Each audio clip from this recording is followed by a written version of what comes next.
Excellences, Madame la Ministre de l'Action humanitaire et de la Solidarité nationale, Madame la Coordinatrice humanitaire, distingués invités, Messieurs de la presse, je vous remercie de l'honneur que j'ai aujourd'hui de pouvoir participer au lancement du plan de réponse humanitaire 2022. Avant de débuter, j'aimerais noter un fait très simple. Je suis aujourd'hui le seul homme à cette table et je pense que c'est quelque chose de notable que je voulais vraiment souligner parce que ça permet de rééquilibrer la balance.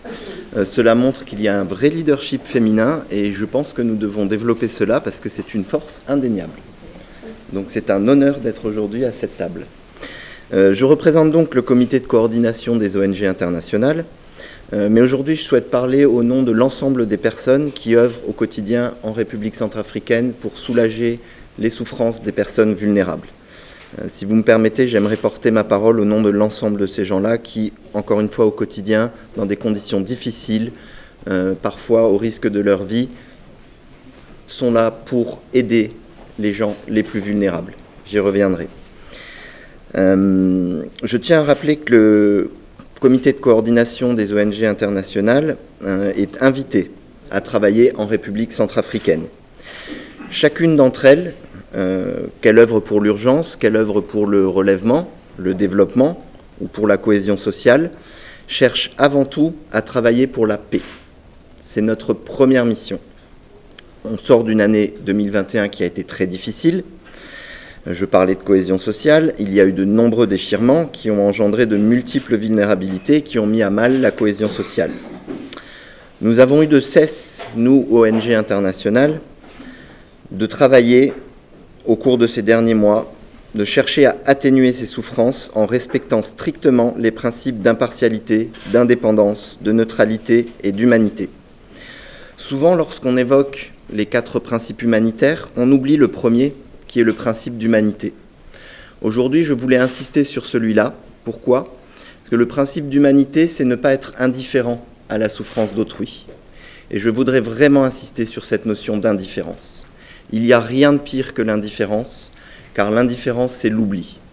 Et si on oublie toutes ces populations qui souffrent, si on oublie tous les travailleurs qui, au quotidien, essayent de soulager ces souffrances, je pense qu'on commet une erreur grave. Donc permettez-moi, encore une fois, d'exhorter l'ensemble de la communauté internationale, l'ensemble des partenaires techniques et financiers, à ne pas oublier le peuple de République centrafricaine. Car malgré les efforts, tous les efforts que nous avons faits en 2021, les besoins sur l'année 2022 sont en légère augmentation. C'est ce que nous avons derrière. On a identifié à peu près 3,1 millions de personnes qui sont dans le besoin, dont 2,2 dans le besoin aigu. C'est encore trop et c'est un peu plus que l'année dernière, malgré tous les efforts que l'on a faits en 2021. Est-ce à dire que notre action est vaine ? Je ne pense pas. Moi, je voudrais souligner qu'une seule question par rapport à ça. Que se serait-il passé ? Dans quel état serions-nous aujourd'hui si nous n'avions pas mené les efforts conjoints qui ont été faits sur toute l'année 2021 ? Et je voudrais souligner cette notion d'activité conjointe, cet effort conjoint qui a été fait. Je laisse à chacun le soin de méditer sur cette question-là, mais par rapport à cet effort conjoint, je voudrais vraiment souligner l'étroite collaboration que nous avons pu avoir avec les services de Madame la Ministre, mais avec les services de l'ensemble du gouvernement et les services décentralisés afférents également. L'ensemble des partenaires techniques et financiers, le gouvernement, les ONG, c'est une force. Ensemble, on peut faire face aux défis, aux challenges qui nous attendent. Si on est unis, on peut faire face. On peut limiter les dégâts. On peut relever les choses. On peut améliorer la situation de toutes ces personnes. Si on est divisé, si on est séparé, nous ne réussirons pas à faire face à ces challenges.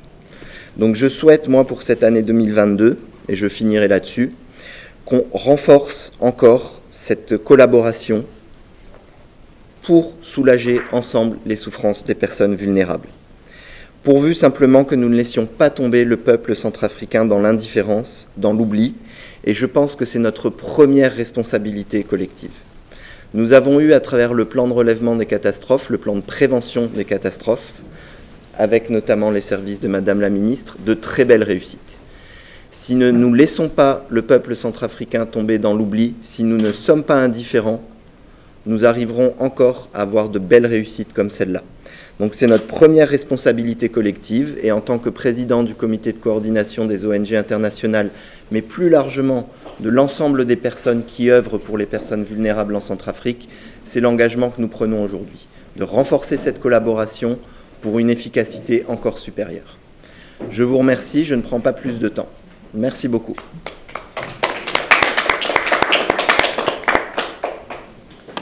Madame la ministre de l'Action humanitaire, de la solidarité, de la réconciliation nationale, je crois que je peux dire, chère Virginie, et monsieur le représentant des organisations non gouvernementales aussi, je me permets de dire, cher Manuel, tout d'abord, je présente mes vœux les meilleurs pour cette année, et je crois qu'on est tous très contents de dire au revoir à 2021. C'était une année très compliquée pour tout le monde. On aurait souhaité faire ce lancement à Bria, vraiment avec la population, avec la communauté, sous le leadership de Madame la ministre. La COVID nous ne le permet pas, donc on fait en petit groupe avec vous aujourd'hui, mais ça ne veut pas dire que ce n'est pas quelque chose d'extrêmement important, et c'est extrêmement important pour la population. Donc le plan de réponse humanitaire que nous lançons aujourd'hui vraiment présente les priorités qui sont établis avec la population à travers des études sur lesquelles participe pleinement le gouvernement.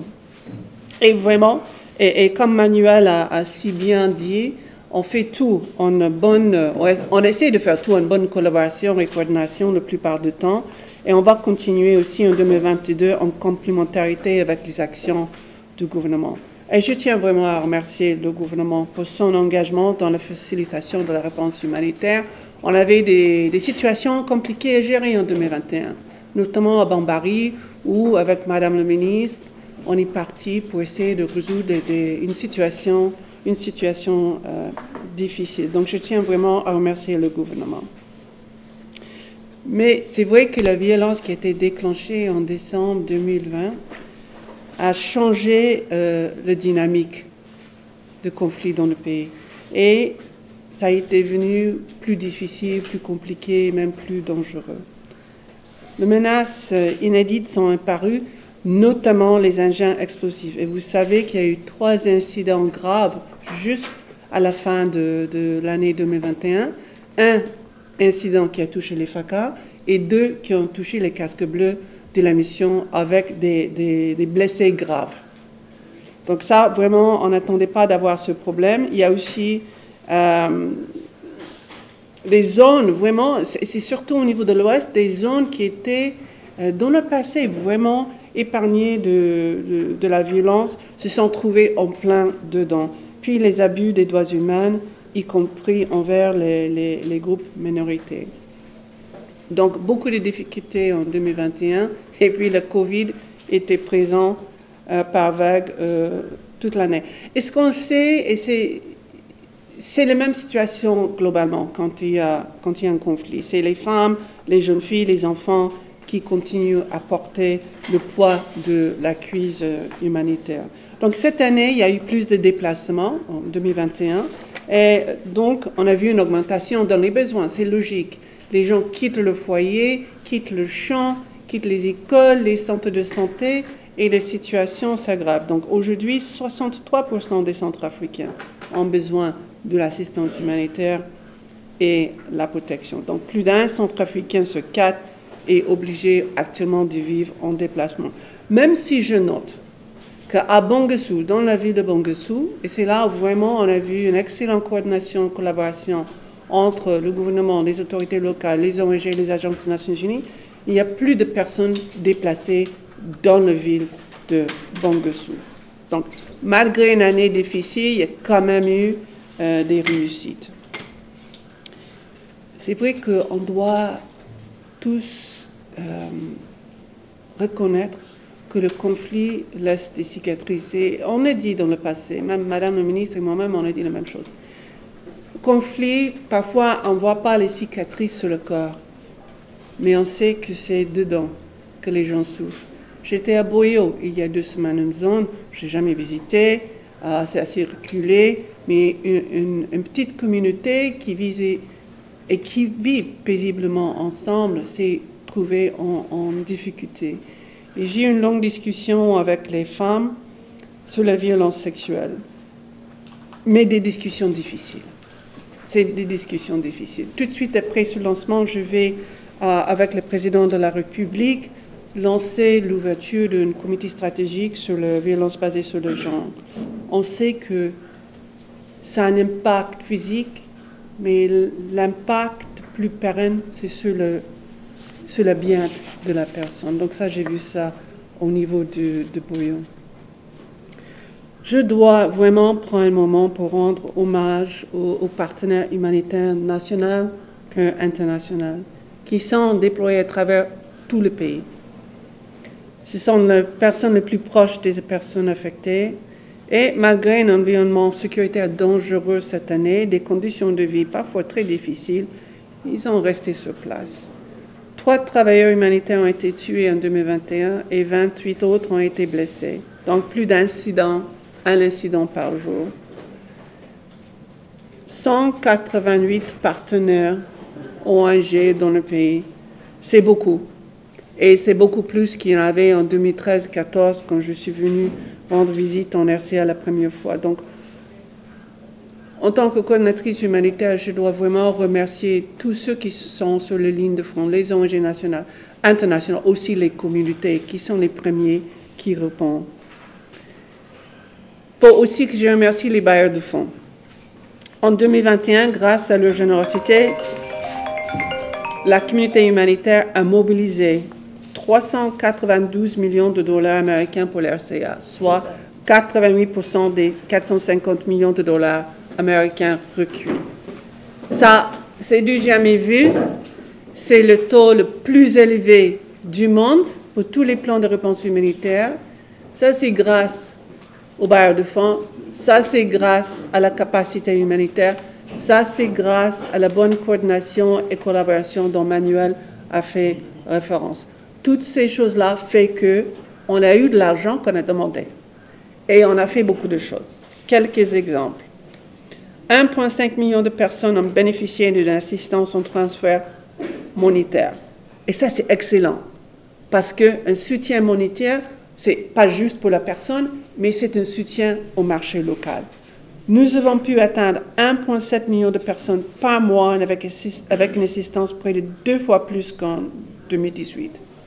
En vivre, en nutrition, en abri, en eau, en assainissement. Donc, malgré le fait que l'année était difficile, on a fait plus que d'habitude. Et puis, 600 000 enfants ont reçu une assistance en nutrition et 11 000 survivantes de VBG, violence basée sur le genre, ont pu bénéficier d'un soutien physique et aussi au niveau de santé mentale. Donc, qu'est-ce qu'on va faire cette année qui est déjà avec nous? On va essayer de faire plus. On va essayer d'aller jusqu'à 2 millions de personnes. Donc, on doit mobiliser 461 millions de dollars. Et on a besoin de ce financement rapidement afin de continuer l'assistance qui est déjà en cours. Cette année, plus que jamais, la protection est une priorité collective. Et c'est intégré dans toutes nos actions. Et je dois vraiment remercier Madame la ministre. On a fait un déplacement, comme je dis tout à l'heure, ensemble à Bambari, après l'éviction de la communauté Peul de leur site d'élevage. Et maintenant, entre tout le monde, on a trouvé une solution légale qui permet à cette communauté de s'installer et d'avoir une protection légale pour cette terrain qu'ils vont maintenant occuper. Donc, des sujets difficiles, mais à la fin, comme Manuel a signalé, on gère des questions qui touchent la vie des Centrafricains, qui sont très exposés. Ça, c'est notre devoir, notre obligation, et on le fait selon les principes humanitaires. J'espère que 2022 sera plus facile pour les Centrafricains, et donc, par conséquent, plus facile pour nous. J'espère il y a un engagement de tout le monde et je sais qu'il y a beaucoup d'efforts en cours. Donc, je réitère mon engagement, celui de toute la communauté humanitaire, à centrer notre action sur les personnes les plus affectées pour sauver les vies. Je vous en remercie. Madame la coordinatrice humanitaire, chère Denise, Monsieur le représentant de OCHA, Monsieur le représentant des organisations non gouvernementales, CCO, et vous avez porté 2 casquettes tout à l'heure dans votre déclaration, vous représentez toutes les ONG, donc je pourrais dire CCO et puis international et national plutôt. Monsieur le directeur de cabinet, mesdames et messieurs les journalistes, bonjour et bonne année. C'est vraiment un réel plaisir pour moi d'être ici à cette conférence de presse aux côtés de la coordinatrice humanitaire, Denise Brown, conférence de presse marquant le lancement officiel du plan de réponse humanitaire 2022. La cérémonie de lancement de ce plan de réponse humanitaire, comme l'a dit Denise, initialement, on a souhaité aller en province. Pourquoi? On voulait aller là où ça fait mal. On voulait aussi amener les partenaires qui, chaque année, nous financent, d'aller voir, de toucher du doigt les réalités sur le terrain. Et aussi voir les efforts. Il y a, à Bria, par exemple, il y a des efforts, il y a des réalisations. Là aussi, ça permettait de voir la situation, mais en même temps de voir que le financement permet aussi d'améliorer la situation de la population. C'était ce qu'on voulait. Mais l'homme propose, Dieu dispose. Nous avons un grand conflit qui dépasse même les groupes armés, qui est le Covid, la Covid. Parce que la Covid, même les groupes armés chopent la Covid. Donc ça veut dire que c'est au-dessus de tout le monde. C'est un conflit qui est visible, qui est invisible, mais qui est réel. Et donc, malheureusement, on n'a pas pu se rendre à Bria, mais, ni avoir nos partenaires avec nous, mais on les a à distance, puisqu'ils vont aussi suivre cette conférence de presse. On le fait au niveau de Bangui, afin de respecter les mesures barrières, encore les instructions du gouvernement en ce qui concerne la lutte contre la pandémie à Covid-19. Comme vous le savez, l'amélioration de la situation humanitaire dans le pays reste une priorité pour le gouvernement centrafricain qui ne ménage aucun effort pour mobiliser les partenaires bi- et multilatéraux afin de réunir les ressources adéquates pour venir en aide aux populations qui sont dans le besoin. Les nombreux déplacements nous ont permis de parcourir l'intérieur du pays, nous ont permis aussi de nous rendre compte qu'il existe encore de nombreux besoins auprès de nos populations qui sont dans l'arrière-pays. Il faut dire aussi qu'avec l'amélioration de la situation sécuritaire dans le pays, on note également un léger mieux dans la qualité de vie des populations qui progressivement reprennent leur activité agro-pastorale, assurant ainsi un retour à la vie normale.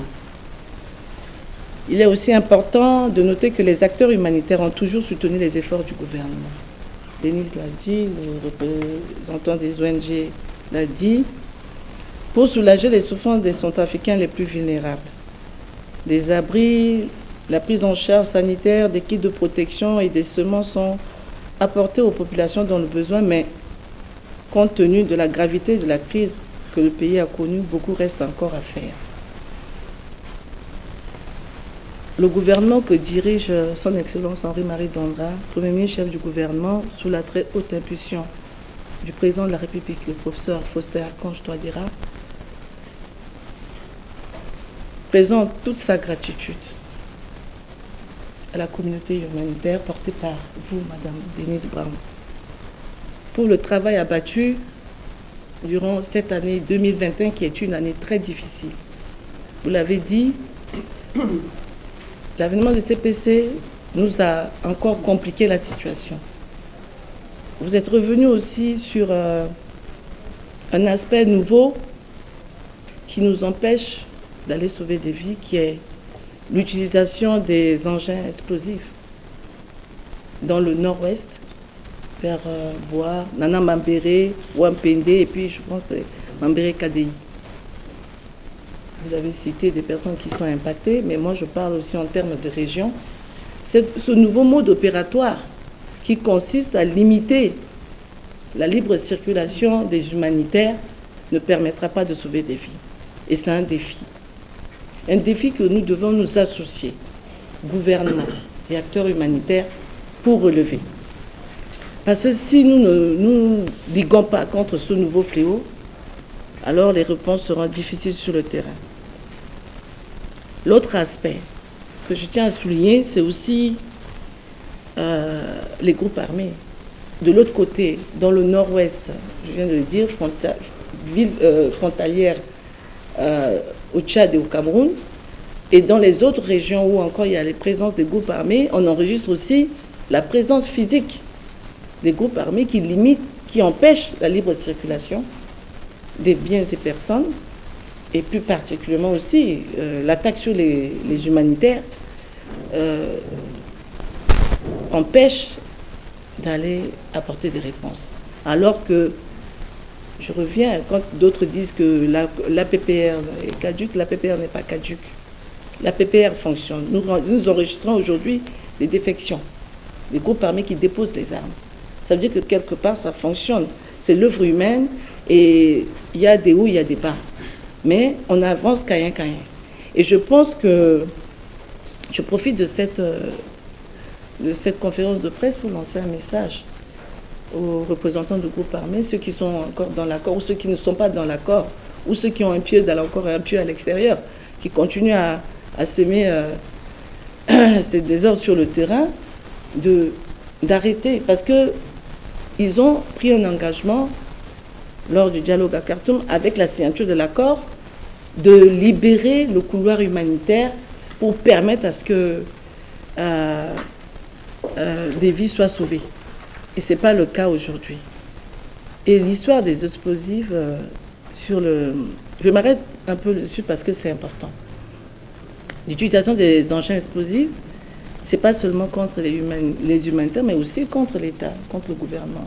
Parce que si l'État doit se rendre sur le terrain, l'État ne pourra pas. Donc tout le monde est victime de ça. Tout le monde, et je pense que c'est le fléau que nous devons attaquer avec toute notre force pour cette année 2022, si nous voudrions arriver à atteindre l'objectif que nous sommes fixés de sauver des vies de nos populations en détresse. Je sais que c'est difficile pour l'équipe humanitaire d'aller sur le terrain par moment, mais le gouvernement est conscient. Et il y a des humanitaires qui perdent leur vie en allant sauver des vies. À chaque fois, quand on lance le plan de réponse humanitaire, on ne peut s'empêcher de revenir là-dessus. Ça fait partie des étapes. Et pour moi, le lancement de plan de réponse humanitaire, c'est le bilan, et puis les perspectives. Les bilans en termes de réalisation, et après, on se projette pour ce qu'on doit faire l'année prochaine. Le bilan aussi parce qu'on revient sur des chiffres, comme vous l'avez dit, Denise. La mobilisation des fonds. Nous sommes le premier pays, on va dire, selon les recherches que j'ai eu à faire et les questions posées, nous avons mobilisé 88% des fonds exprimés l'année dernière. C'est 44 millions, je crois. Nous avons, c'est ça, hein, 444 millions de dollars, pardon.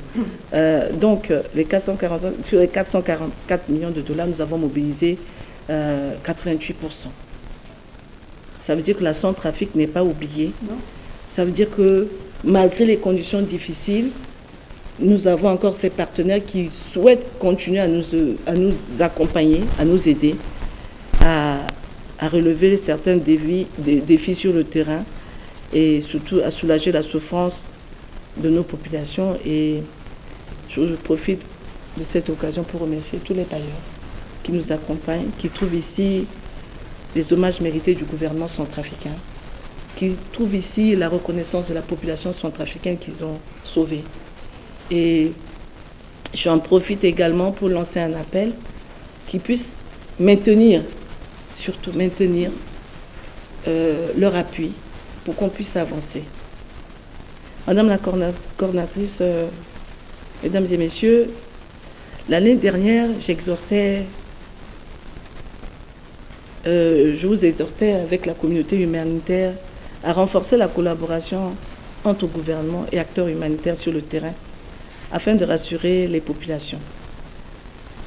Cette stratégie a donné des résultats satisfaisants pour nous et pour la population. Cette année encore, je vous invite à garder le même esprit de collaboration dans les réponses que nous allons apporter à ces populations vulnérables. Et je suis ravie de vous entendre dire, et le représentant des ONG a été très percutant dans son allocution. Et qui d'autre que les ONG peuvent apprécier ce changement sur le terrain? Parce que c'est vous qui êtes sur le terrain. C'est vous qui palpez du doigt avant nous, décideurs ou encore stratèges. Nous sommes dans la stratégie, vous êtes dans l'action. Et c'est vous qui êtes notre baromètre, notre mesure. Et si vous l'avez dit, moi je l'ai remarqué. Je l'ai remarqué à plusieurs fois lors de mes descentes sur le terrain, que la population nous voit ensemble. La population est rassurée. Et comme vous l'avez dit, je ne peux pas vous redemander, mais je ne peux que vous dire merci et vous dire allons ensemble. C'est la Centrafrique qui gagne, c'est le tandem qui gagne. Le gouvernement reste déterminé à tout mettre en œuvre pour garantir une assistance efficace et sécurisée auprès des populations et souhaite aussi que les partenaires l'aident à développer les actions de relèvement dans les zones sécurisées afin de renforcer la résilience des populations affectées. Mesdames et messieurs, les besoins demeurent importants comme le montre le plan de réponse humanitaire 2022 que nous lançons aujourd'hui. Ce sont les efforts conjugués, comme j'ai dit, des acteurs humanitaires et du gouvernement que nous permettons de répondre de manière appropriée et équitable.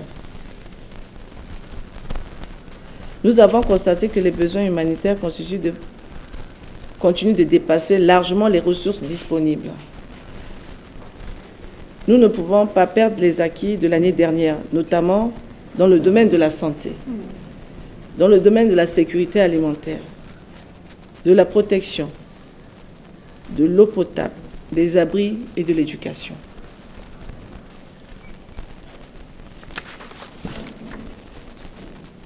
Il y a un phénomène aussi que je tiens à rappeler.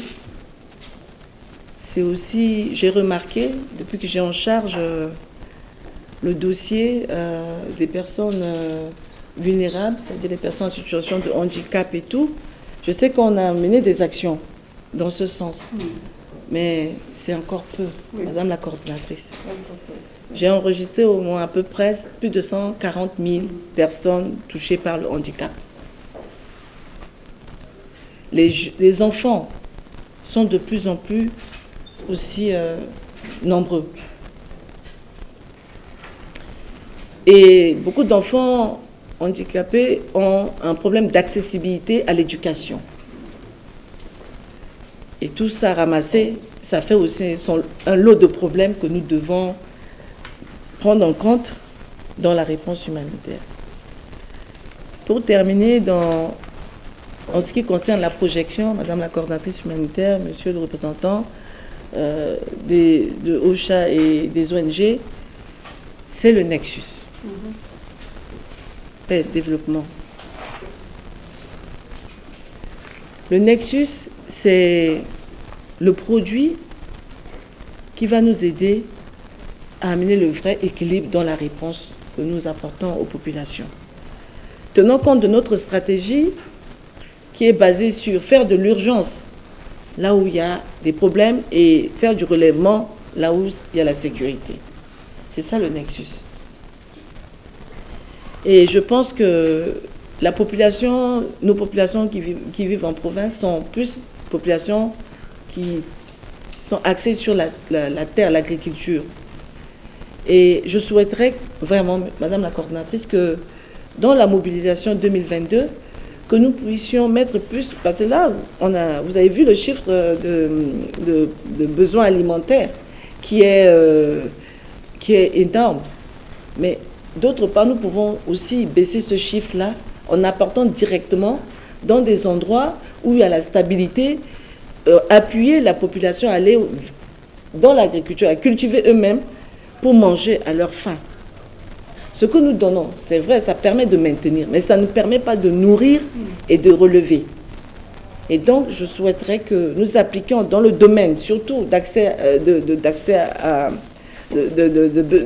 réduire le problème de besoins alimentaires, c'est aussi d'amener l'équilibre pour que, je ne dis pas qu'il ne faut pas faire de l'urgence, on va continuer à apporter des vivres là où il faut, mais d'identifier des zones comme Berbérati, comme Bois, même comme dans l'Ouam-Pendé, dans l'Ouam, il y a des régions stables, ou encore en Agribizi, d'apporter, d'appuyer à travers les semences et les matériels pour que les gens aillent cultiver eux-mêmes pour manger à leur faim. Et je pense que c'est le souhait du gouvernement. C'est le souhait du gouvernement et nous allons travailler main dans la main pour voir comment, je souhaite que nous asseyions autour d'une table pour voir comment on va nous associer pour trouver on va dire un plan qui va nous permettre d'amener cet équilibre-là qui est important. Je pense qu'en faisant cela, nous pouvons dire qu'on a maîtrisé notre plan de réponse humanitaire. Je profite aussi de cette circonstance que m'offre cette cérémonie dédiée au lancement du plan de réponse humanitaire pour lancer encore une fois de plus et remercier, mais encore à nouveau, la générosité de nos différents bailleurs de fonds dans les contributions sauvent tous les jours nos compatriotes. Je profite aussi pour remercier les journalistes qui sont là, leur travail, leur interpellation, leur suivi sur le terrain ou encore les communications qui sont faites nous aident aussi, même si des fois c'est pas réel, mais au moins ça permet, c'est un baromètre pour nous, c'est on va dire, pas une épée d'argent, mais c'est un indicateur qui nous permet de dire attention, il y a un problème, attention, on n'a pas fait assez ici, attention, il faut aller dans ce sens, attention, il manque quelque chose. Moi j'interprète comme ça quand un journaliste m'interpelle, je ne prends pas en mal, parce que sans vous, je pense que notre travail ne sera pas connu. Mais en même temps, je vous exhorte aussi, des fois, aussi à avoir les bons éléments, à vous rapprocher. Moi, je ne refuse jamais de répondre à un journaliste, mais je pense qu'avant, nous sommes dans un pays où les rumeurs font beaucoup de mal. Et les rumeurs tuent plus que la Covid-19.